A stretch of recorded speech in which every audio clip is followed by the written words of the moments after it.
Welcome in this new video of the advance Excel series. और इस video में समझने जा रहे हैं इफ फॉर्मूला, और इफ फॉर्मूला के साथ एंड और फॉर्मूला का कैसे यूज करें वो हम इस वीडियो में समझने जा रहे हैं। इफ फॉर्मूला हालांकि एडवांस एक्सेल का ही पार्ट है, पर अगर इफ फॉर्मूला के साथ एंड और फॉर्मूला जोड़ दें तो वो एक न्यू रिजल्ट देता है और आपका काम बहुत बहुत आसान कर देता है। सो इफ के साथ एंड का फॉर्मूला क्या रिजल्ट देता है और उसको कैसे यूज करें, उससे पहले मैं चाहता हूं कि मैं आपको इफ फॉर्मूला भी बड़े शॉर्ट वे में बता दूं। सो इफ फॉर्मूला कुछ नहीं है, वो आपको बोलता है कि आप पहले हमें एक लॉजिकल टेस्ट बताएं, और अगर वो लॉजिकल टेस्ट सच हो जाता है तो आपको क्या वैल्यू चाहिए, और अगर सच नहीं होता तो आपको क्या वैल्यू चाहिए। फॉर एग्जाम्पल, यहाँ मैंने बच्चों के स्कोर लिखे हैं 35, 80 और 25। जैसे कि आप जानते हैं कि 33 से ऊपर मार्क्स आए तो वो पास होता है, और 33 से कम आए तो वो फेल होता है। सो अगर मैं यहाँ देखूं और मैं लगाऊं इफ फॉर्मूला, और वो पूछ रहा है कि लॉजिकल टेस्ट क्या है, तो मैं उसको कह रहा हूं कि अगर ये वाला सेल की जो वैल्यू है वो ग्रेटर देन 33 है तो पास आ जाए, और अगर वो ट्रू नहीं है, मतलब 33 से उसके मार्क्स ज्यादा नहीं है, तो वो फेल आ जाए। तो देखिए ये मेरे को क्या रिजल्ट देता है। देखिए 35 से ऊपर है तो उसने मेरे को पास दे दिया। मैं नीचे फॉर्मूला पेस्ट करता हूँ। 33 से ऊपर पास है, मतलब 33 से ऊपर मार्क्स हैं तो वो भी दोबारा पास बताया उसने। फिर यहाँ दोबारा से 33 से कम मार्क्स हैं, देखिए हमें ये फेल बताएगा। सो देखिए, so this is the glory of this formula. तो आप अब जान गए हैं कि इफ फॉर्मूला कैसे काम करता है। बड़ा आसान फॉर्मूला है पर बहुत काम का फॉर्मूला है। एंड नाउ हम समझने चाह रहे हैं कि एंड और क्या फॉर्मूला है। एंड फॉर्मूला है कि अगर आपने सिंपल एंड लिखना है, पहला लॉजिक लिखना है, दूसरा लॉजिक लिखना है। और फॉर्मूला भी ऐसा है कि और लिखना है, पहला लॉजिक लिखना है, दूसरा लॉजिक लिखना है। पर इस इतने समझने से आपको ये इसकी पूरी कहानी समझ नहीं आएगी, मुझे आपको डिटेल में बताना पड़ेगा। सो आइए चलते हैं दूसरी शीट पर। सो इस शीट में मैंने कुछ डिफरेंट प्रोडक्ट्स की सेल्स लिखी है। For example snacks and beverages ली है मैंने, और उसकी मैंने सेल्स लिखी है जो कि आप यहाँ देख सकते हैं। सो पहला अगर मैं देखूं कि अमित एक टीम मेंबर है, उसने स्नैक्स की सेल 50,000 की है, बेवरेजेस की सेल 60,000 की है, और उसकी टोटल सेल्स 1,10,000 है। इसी तरीके सुरेश की सेल 1,80,000 है, अनिकेत की सेल 1,25,000 है, और इसी तरीके डिफरेंट टीम मेंबर्स की डिफरेंट डिफरेंट सेल्स है स्नैक्स एंड बेवरेजेस को टोटल करके। सो आप जानते हैं कि डिफरेंट कंपनीज में डिफरेंट इंसेंटिव के पैरामीटर्स होते हैं। सो मैंने एक बड़ा सिंपल सा पैरामीटर यहाँ लिया है कि अगर किसी टीम मेंबर की सेल्स 1 लाख से ऊपर होगी तो उसको 5% इंसेंटिव मिलेगा।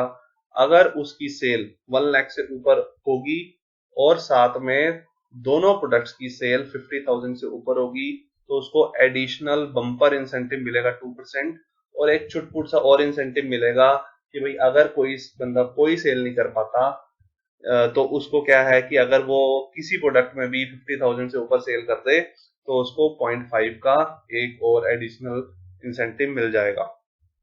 सो ये एक सिंपल सा मैंने पैरामीटर्स बनाए हैं, और इस पैरामीटर को मैं कैसे यूज करता हूँ, इफ एंड का फॉर्मूला यूज करके, एंड इफ के साथ और का फॉर्मूला यूज करके। सो आप देखें कि पहले मैं बिल्कुल सिंपल इफ का फॉर्मूला यूज करने जा रहा हूँ, जिसके अंदर मैं फर्स्ट पैरामीटर के इंसेंटिव कैलकुलेट करूंगा, जो कि लिखा है कि बेस इंसेंटिव। और अगर क्या है पहला पैरामीटर कि अगर 1 लाख से ऊपर किसी की सेल हुई तो उसको 5% इंसेंटिव मिल जाएगा। तो जैसे हमने इफ फॉर्मूला को डिस्कस किया है, सेम वे में मुझे इफ फॉर्मूला यहाँ लगाना है। इफ मैंने लिखा और मैं ये यहाँ टेक्स्ट सेलेक्ट करूंगा, मैं अपना ये वाला सेल सेलेक्ट करूंगा जहां टोटल सेल्स लिखी है।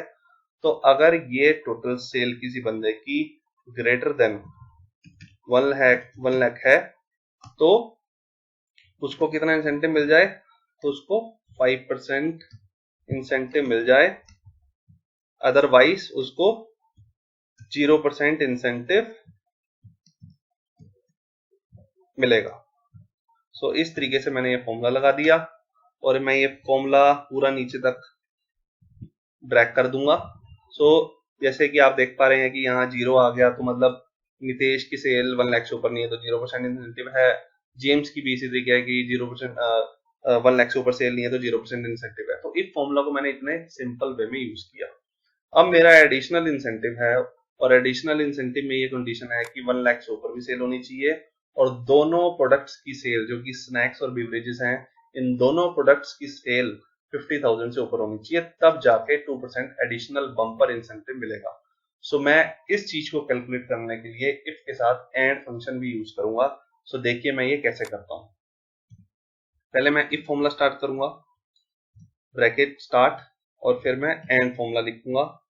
मैं इसमें लिखूंगा कि जैसे लॉजिकल, मैंने आपको पहले शीट में बताया था कि लॉजिक्स बताने हैं उसको, और लॉजिक मेरा पहला ये है कि पहली बात तो मेरी टोटल सेल, मैं ये वाला सेल यूज करूंगा, ग्रेटर देन 1 लाख होनी चाहिए। फिर मेरे स्नैक्स की सेल ग्रेटर देन 50,000 होनी चाहिए।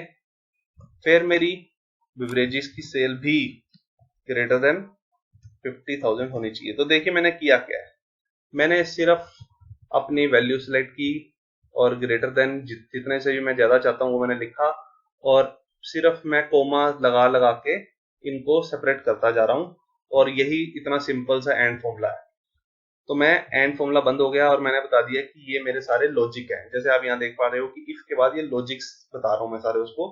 अगर ये लॉजिक सारे सच हो जाते हैं तो कितना इंसेंटिव मिलना चाहिए, तो इंसेंटिव है आपका 2%।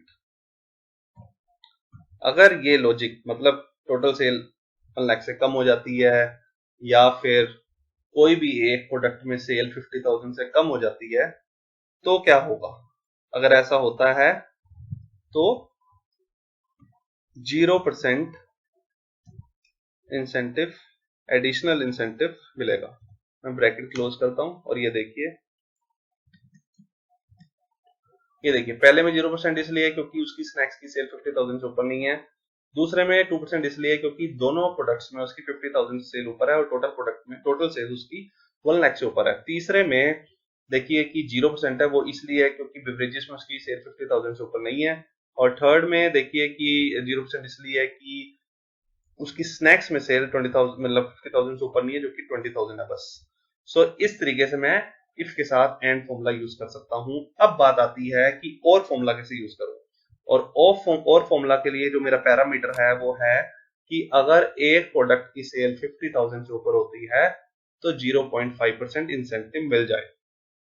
सो देखिए मैं फॉर्मूला लगाता हूं इफ, और इसके बाद शुरू करता हूं और में मेरा पहला लॉजिक है कि मैं स्नैक्स की सेल ग्रेटर देन 50,000 या फिर बेवरेजेस की सेल ग्रेटर देन 50,000 अगर हो, मतलब दोनों में से कोई किसी की भी सेल, पहले फॉर्मूले में एंड था तो दोनों की सेल चाहिए 50,000 से ऊपर दोनों प्रोडक्ट्स की। अब और फॉर्मूला है मतलब दोनों में से किसी की भी सेल 50,000 से ऊपर हो तो उसको एक एडिशनल इंसेंटिव 0.5% का मिल जाए। अगर नहीं है तो उसको इंसेंटिव मिलेगा 0%। And bracket close. सॉरी, इसमें हाँ मैंने यहाँ डबल सेमीकोलन नहीं लगाया। ओके, और मैं ये फॉर्मूला को नीचे जाके ड्रैग करता हूँ, और आप देखिए कि मेरे यहाँ इंसेंटिव कैलकुलेट हो गए हैं। मतलब बेस इंसेंटिव मेरा इससे निकल गया। टोटल सेल्स के ऊपर मैंने बेस इंसेंटिव का फॉर्मूला लगा के मैंने यहाँ अमाउंट निकाला हुआ है, और यहाँ भी मैंने ऐसे किया हुआ है कि टोटल सेल्स के ऊपर एडिशनल इंसेंटिव का फॉर्मूला लगा के मैंने यहाँ अमाउंट निकाला हुआ है। तो मैंने टोटल सेल्स के ऊपर यहाँ एडिशनल इंसेंटिव 0.5% लगा के मैंने यहाँ अमाउंट कैलकुलेट कर लिया, और मैंने टोटल मतलब इन तीनों कॉलम्स का अमाउंट लगा के मैंने यहाँ टोटल इंसेंटिव कैलकुलेट कर लिया। तो मेरे इंसेंटिव तो कैलकुलेट हो गए और अब मैं ये देखना चाहता हूँ कि रिजल्ट्स क्या हैं। तो मेरा ये ग्राफ मैंने इस डेटा से लिंक कर रखा है, तो आप ये रिजल्ट्स देख सकते हैं कि सुरेश ने सबसे ज्यादा इंसेंटिव कमाए हैं, फिर लोगान ने भी कमाए हैं, बेंजिम ने भी कमाए अच्छे इंसेंटिव, जेम्स ने कुछ भी नहीं कमाया, नितेश और ओलिवर ने बड़े कम इंसेंटिव कमाए हैं। सो देखिए इफ फॉर्मूला से मेरा ये काम कितना आसान हो गया, और मैंने कितनी तुरंत ये इंसेंटिव कैलकुलेट कर लिए, और मुझे ऐसा लगता है कि मोस्ट ऑफ द कंपनीज में ये चीजें यूज होती हैं और हम इन फॉर्मूलाज को यूज करके ये काम बहुत ही आसानी से कर सकते हैं और स्मार्टली कर सकते हैं। So friends, thanks for watching this video and stay tuned for more videos. Thank you.